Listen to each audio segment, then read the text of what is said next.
Welcome, everyone. Real Madrid's victory. Very important because it means getting a perfect record in the league, 5 wins out of 5.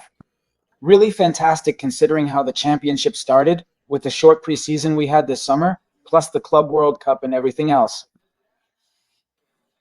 The win for me. Was it more comfortable or easier, even if it wasn't Madrid's best game or their best moments in all these matches?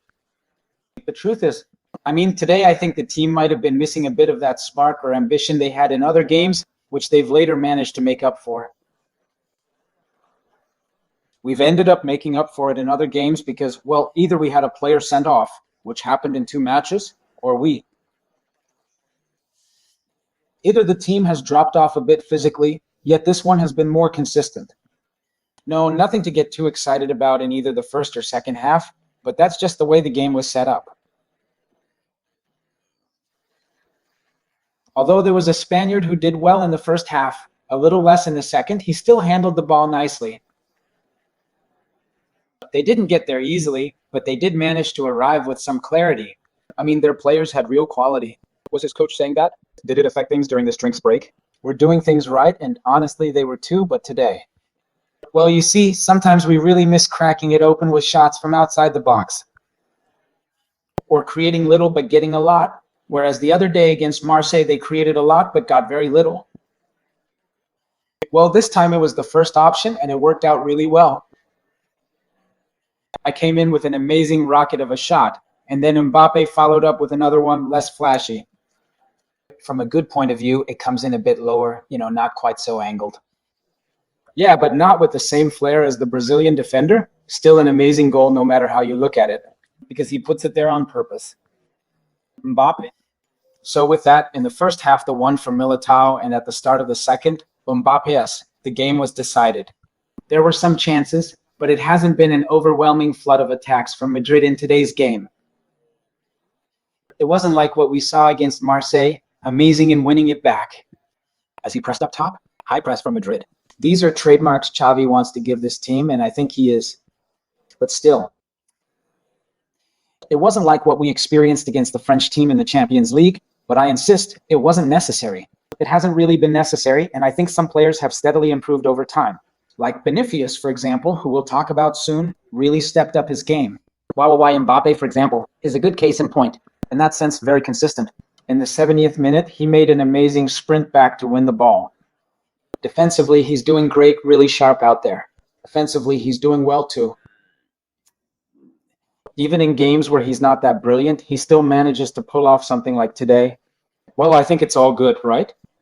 Because we're also going to have some games that are a bit duller, but if they still end in comfortable wins, that's great. Yeah, it was a solid win. Maybe not the most dazzling, but still the kind of good victories you want to have, right? Looking ahead, like you said, no, not really.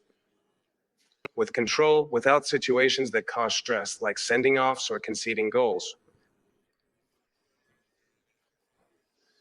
They might not be the most fun, but I still enjoy them quite a bit. I think the team, especially in the second half, did a good job controlling things. The 2-0 was important for controlling things. We had chances to make it 3-0 and seal the game, but oh well.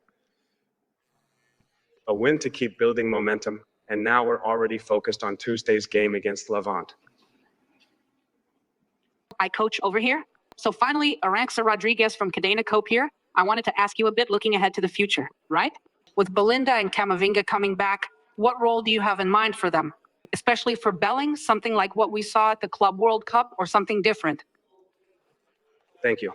I think that's his position, not so much as an attacking midfielder linking up with a striker, but rather someone who can connect with the midfield. He's got incredible range, and the more we can get him involved, well, the better we're going to play. He's played games in the World Cup, but, well, the World Cup was a different setting. The team was very different, very different, quite different from now, and we've been moving forward. Really settling in since we started back in August, and now with Jude and Eduardo, we've got two more options, 2 top-level players, and little by little after those long injuries. Well, we'll be bringing them in, and that's great news. Hi, Xavi. Good afternoon, Antonio. Anna, live on Cadena SCR Sports. Yesterday, he told us he spoke with Vinicius. We also saw you talking to him today, right when you subbed him.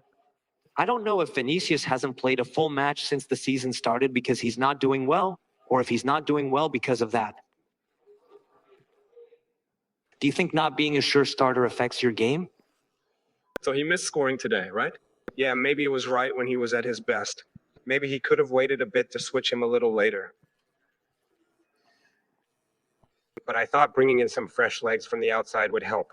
Franco also really wanted to keep playing. He'd say, "Are you subbing me out?" And I'd go, "Yeah, Franco." And it was kind of similar with Vini.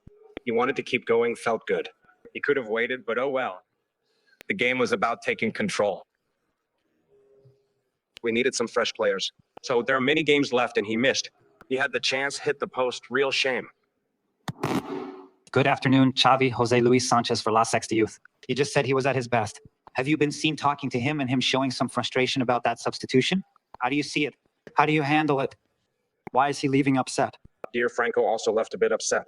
He didn't ask me, and when I said yes, I could tell he wasn't too happy. But hey, in the end, everyone, absolutely everyone. It happens to everyone, but they've managed to do it.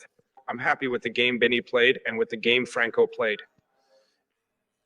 You also need fresh players at certain key moments, and with such a demanding schedule, we just have to keep going. How's it going? Xavi Martin from OK Diario. You've told us many times everyone matters here. Today we saw it with Raul Asensio, who after a tough World Cup following last season. Today he's somehow gotten back to his best form. How good is this for the team, and when should I work on greatness? Absolutely, yes. What happened at the World Cup, not just for him, but for the whole team, was definitely important. Leave it behind because it was a very different situation with the roster, with the timing, with the way we were. Raul, like David, who hasn't been able to play but is ready to, and Fran is ready as well. Sometimes you just have to wait a little longer for your chance, but today Raul played a really solid game. This morning we talked about what we needed, what we wanted, and the game ahead. He did really well. It's great news for the team and for Raul, especially to have such good feelings about the game he played. Hi, Xavi. How are you? Olivier Lorenzo from Al Pace here about Bellingham's return. I'm not sure if you can share a bit about your plan for his starting position and how that might affect where Güler is positioned on the field. On the field as well, thanks. Yes, they can both play. In certain situations, in similar positions on the field. But it's not one or the other, they can both play together. I think they also played in the World Cup. Yeah, it's on my mind. No, don't say it, don't think that way, they just don't really work well together. I actually think they go together really, really well. With the range he's got and the quality he shows in the final third, Arda can drop back a bit more to link up with him. I mean, it's a really good opportunity for us to pair them up with Oral, who's playing at a very high level right now. With Feed 2, they formed a duo that's given us great stability. Also, once again, Eduardo, who's coming in. Danny, too, who played a game in San Sebastian. And Dinasti, he played a great game. So yeah, well, they're leaving. He's leaving, and new opportunities are opening up for me, which is great both personally and for how things are managed. How's it going, Xavi? Very good. Carlos Vicente from Radio Marca. Today's game was decided by 2 long-range shots. You used to try that a lot when playing. Still, many coaches see it as just a tool. How do you see it? Are you going to use that a lot? The players have to shoot. I think it's an option against blocks. Is Tan really that good against low blocks? Is it a good solution? Today, with Gonzalo on the field, we could send in a couple more crosses from the right. No, we just couldn't get them into the box properly, but with Gonzalo, we had that bit of presence. The Spaniard dropped back. I thought he'd push forward a bit more, but he stayed deeper, waiting for the counterattack. The first half, some plays they intercepted inside. Why what? They left the park with Ural's card. Why we had to get to work. The match could be a sign of what we'll often face here at home. Yeah, in the first half, we were missing just a bit more. We needed a bit more pace in our passing to reach the final line, but anyway, we move on, and with 3 points, we can look at things with a bit more calm. Hi, Xavi. Abraham Romero from El Mundo here, continuing with the options opening up for you in the lineup and back to management. You've been a player at this club without focusing on specific players, without going into too much detail or criticism. But what differences have you noticed in managing the group compared to your time at Bayer Leverkusen and now at Madrid? And what challenges or advantages do you find in managing players' minutes on a daily basis? Well, I think it's great that we have the opportunities, and then managing them is really about making decisions, right? That's why I'm here. If I didn't make decisions, well, I just wouldn't be here as a commentator. Sometimes the more good ones I make, the better things will turn out in the end. The more mistakes we make, the worse things will go. But it's really about knowing how to choose, having the knowledge, and little by little, making sure we start to understand it. There's a time for everything, and the season is really long. Today's the 5th league game. The 6th game of the season, I mean, it's nothing, maybe just it's like 10% of what matters, not even 15% of what we're going to play. So without jumping to any final conclusions just yet. Last 2 questions to go. Good afternoon, Jose Luis Calderon from Marca. In past years, we've seen young players arrive at Madrid, and in one way or another, they had to wait for their chance. It took time, or they were given plenty of it, to break into Team YY and become important players and key figures. What have you seen that's different in the veteran for him to have that importance and prominence right from the start? Well, I think in the position he plays, we need the kind of player who can provide width and link up play on one side. We have a lot of vertical play on the other side, so we can link up and use his quality.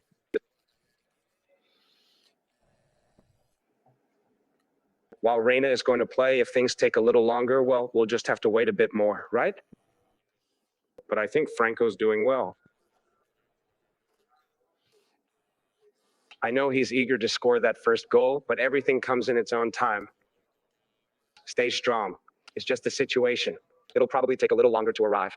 That will come naturally just by doing the things that need to be done the right way. Things eventually fall into place, like scoring a goal or other extraordinary situations. Last question here. Hi, Xavi, Ruben Canizares from ABC. What caught my eye was a play by Mbappe in the second half, already 2-0. He goes back to his own half and wins the ball. I'm not sure if you remember, if you have it in mind. I wonder what you did, what you told him, or what button you pressed. For a soccer player that even 2 top-notch coaches like Luis Enrique and Ancelotti couldn't manage to get that defensive commitment out of, that team effort he's been showing in these recent games, with you at Madrid not counting the Club World Cup. What have you done to get this Mbappe that few expected playing like this? I'm not talking about scoring, but something else. Are we seeing it? All right, he's played a somewhat different role already. He's been playing more as a connector, so we've talked. We had discussions about what exactly we needed. When we had possession and when we didn't, he positioned himself lower to assist defensively. So by then, he was tasked with staying close to the midfielders, particularly near Urco. Thus, his positioning became critical. It allowed him to better engage in long ball transitions executed by Dimitrovas. Also, the Spaniard created an inner square, and achieving balance was vital. Kylian exhibits keen soccer intelligence. If you instruct him on YY, he understands his tasks clearly. However, he approaches matters differently. As a forward, due to his dynamic play, he often finds himself distanced. But today, he adhered to the role. He performed excellently in the initial play, possibly his top moment. He's taken on a role distinct from previous, situated slightly differently. He worked as a supporting striker for today's game. Thank you very much. Thank you very much.